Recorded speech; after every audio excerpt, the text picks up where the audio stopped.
दोस्तों, आज हम बात करेंगे बांग्लादेश की राजनीति की सबसे बड़ी और सबसे चौंकाने वाली खबर की। एक ऐसी नेता जिसे अपने ही देश की एक अदालत मौत की सज़ा सुना चुकी है, लेकिन फिर भी वो उसी देश लौटने का ऐलान कर रही हैं। जी हाँ, हम बात कर रहे हैं बांग्लादेश की पूर्व प्रधानमंत्री शेख हसीना की। करीब 1.5 साल से भारत में शरण लिए बैठी शेख हसीना ने अचानक एक बड़ा बयान दिया है। उन्होंने कहा कि वे दिसंबर 2026 में बांग्लादेश लौटेंगी और वहाँ की अदालत के सामने खुद सरेंडर करेंगी। अब सवाल ये उठता है कि जब उन्हें पता है कि वहाँ जाते ही उनकी गिरफ्तारी, यहाँ तक कि जान का खतरा भी है, फिर भी वे ये जोखिम क्यों उठा रही हैं? और क्या भारत सरकार का रुख इस मामले में बदल रहा है? सबसे पहले जानते हैं शेख हसीना के बारे में। शेख हसीना बांग्लादेश की सबसे लंबे समय तक प्रधानमंत्री रहने वाली नेता हैं। उन्होंने 2 कार्यकालों में मिलाकर करीब 20 साल तक बांग्लादेश पर शासन किया। पहला कार्यकाल 1996 से 2001 तक रहा और दूसरा लंबा कार्यकाल 2009 से 2024 तक चला। शेख हसीना बांग्लादेश के संस्थापक और पहले राष्ट्रपति शेख मुजीबुर रहमान की बेटी हैं। 1975 में हुए एक सैन्य तख्तापलट में उनके परिवार के लगभग सभी सदस्यों की हत्या कर दी गई थी। उस वक्त शेख हसीना विदेश में थीं, इसलिए वे बच गईं। यही वजह है कि जब वे आज कहती हैं कि वे अपने माता पिता की कब्र वाली मिट्टी पर मरना चाहती हैं, तो इसका भावनात्मक रिश्ता बहुत गहरा है। लेकिन उनका यह लंबा शासनकाल आखिरी सालों में विवादों से घिर गया। विपक्ष को कुचलने, मीडिया पर सख्ती और चुनावों में धांधली के आरोप उन पर लगातार लगते रहे। और फिर आया अगस्त 2024, जब छात्रों के एक बड़े आंदोलन ने पूरे बांग्लादेश को हिलाकर रख दिया। अगस्त 2024 में बांग्लादेश में सरकारी नौकरियों में आरक्षण को लेकर छात्रों का एक आंदोलन शुरू हुआ था, लेकिन देखते ही देखते यह आंदोलन पूरी सरकार के खिलाफ जन विद्रोह में बदल गया। सड़कों पर हिंसा भड़की, सैकड़ों लोगों की मौत हुई और हालात इतने बेकाबू हो गए कि 5 अगस्त 2024 को शेख हसीना को अपना पद छोड़कर देश से भागना पड़ा। उस दिन शेख हसीना अपनी तत्कालीन गृहमंत्री की टीम के साथ भारत आई और तभी से वे भारत में ही शरण लिए हुए हैं। बांग्लादेश से उनके जाने के बाद मोहम्मद यूनुस के नेतृत्व में एक अंतरिम सरकार बनी और बाद में तारिक रहमान के नेतृत्व वाली BNP पार्टी की सरकार सत्ता में आई। बांग्लादेश की नई सरकार ने शुरू से ही शेख हसीना और उनकी पार्टी अवामी लीग के खिलाफ सख्त रुख अपनाया। आंदोलन के दौरान हुई मौतें और दमन को लेकर शेख हसीना पर मुकदमे दर्ज होने लगे। यह वही पूरी घटना है जिसे समझना ज़रूरी है, तभी हम आगे की कहानी को ठीक से समझ पाएंगे। अब बात करते हैं उस फैसले की जिसने पूरी दुनिया का ध्यान खींचा। नवंबर 2025 में बांग्लादेश के इंटरनेशनल क्राइम ट्रिब्यूनल यानी ICT ने शेख हसीना को उनकी गैर मौजूदगी में मौत की सज़ा सुनाई।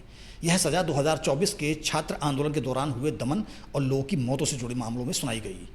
आरोप यह है कि आंदोलन को कुचलने के लिए घातक बल के इस्तेमाल का आदेश खुद शेख हसीना की तरफ से दिया गया।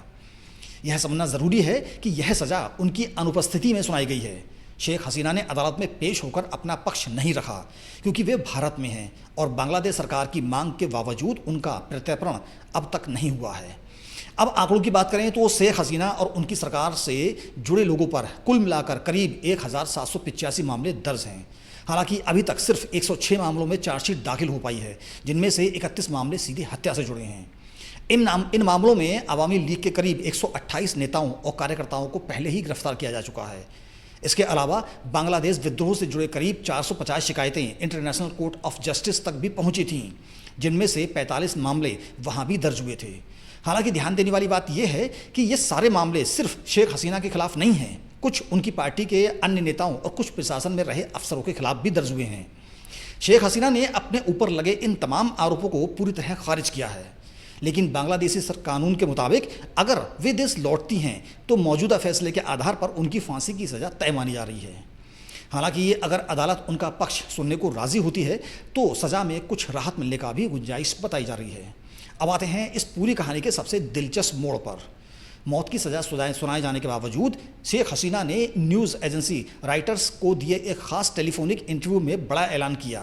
उन्होंने कहा कि वे उनकी पार्टी के नेता अपनी मर्जी से बांग्लादेश लौटने चाहते हैं और ख़ुद अदालत के सामने पेश होना चाहते हैं। शेख हसीना ने साफ कहा कि उन्हें पूरा अंदाज़ा है कि वापस लौटने पर क्या हो सकता है। उनके मुताबिक लौटते ही उन्हें गिरफ्तार किया जा सकता है, यहाँ तक कि उनकी जान भी जा सकती है। लेकिन इसके बावजूद वे कहती हैं कि उन्हें जाना ही होगा क्योंकि उनकी पार्टी के नेताओं और कार्यकर्ताओं पर बांग्लादेश में भारी दमन हो रहा है। उन्होंने भावुक होकर यह भी कहा कि अगर उनकी मौत आनी ही है तो वे चाहती हैं कि यह उनकी अपनी मातृभूमि पर आए, जहां उनके माता पिता दफन हैं। शेख हसीना के मुताबिक वे दिसंबर 2026 के आखिर तक बांग्लादेश लौट सकती हैं उन्होंने यह भी दावा किया कि उन्होंने अपनी इस वापसी को लेकर किसी विदेशी सरकार से कोई बातचीत नहीं की है, यानी यह पूरी तरह उनका निजी फैसला है। साथ ही उन्होंने यह भी कहा कि जेल जाने का उन्हें कोई डर नहीं है, क्योंकि अपने राजनीतिक जीवन में वे पहले भी कई बार गिरफ्तार हो चुकी हैं।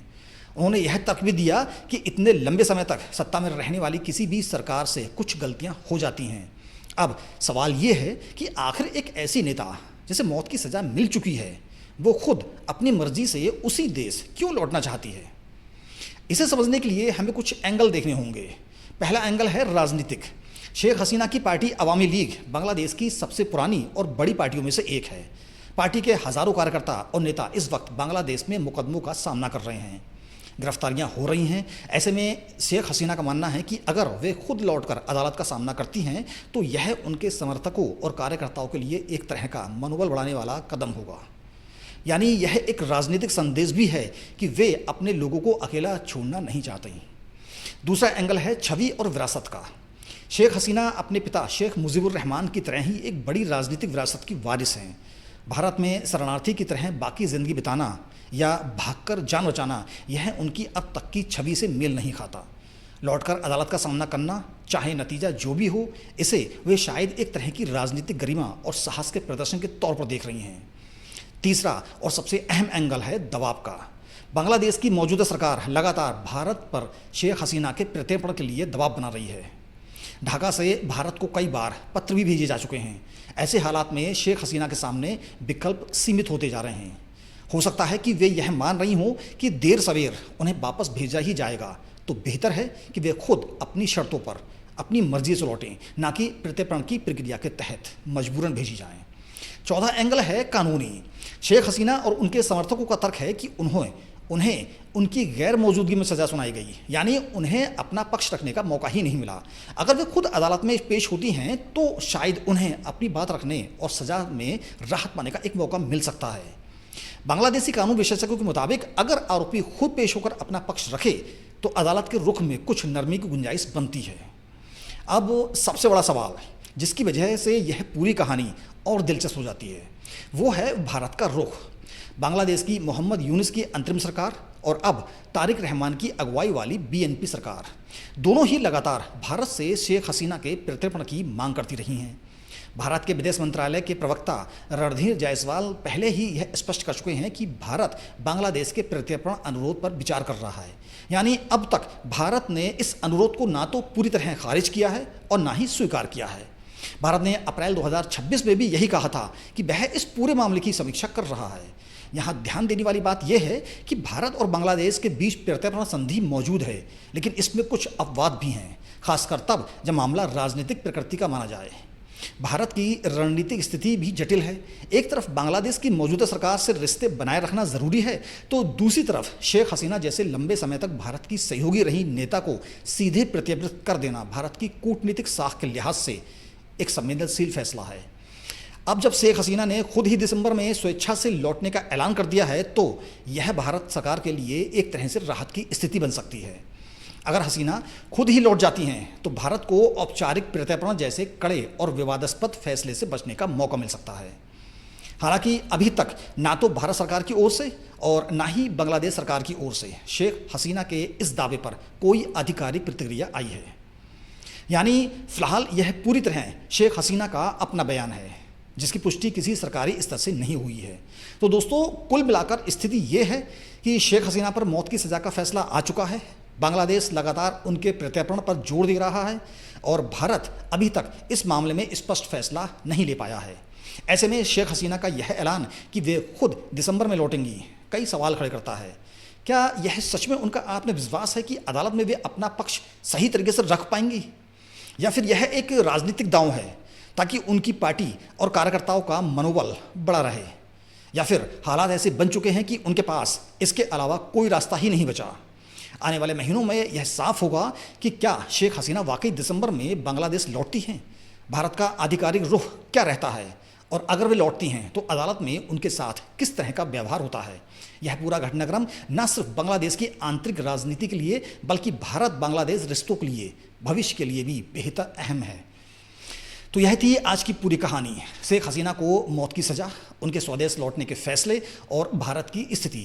अगर आपको यह वीडियो पसंद आई हो तो इसे शेयर ज़रूर करें और इस पूरे मसले पर आपकी अपनी क्या राय है हमें कमेंट में ज़रूर बताइए। जय हिंद।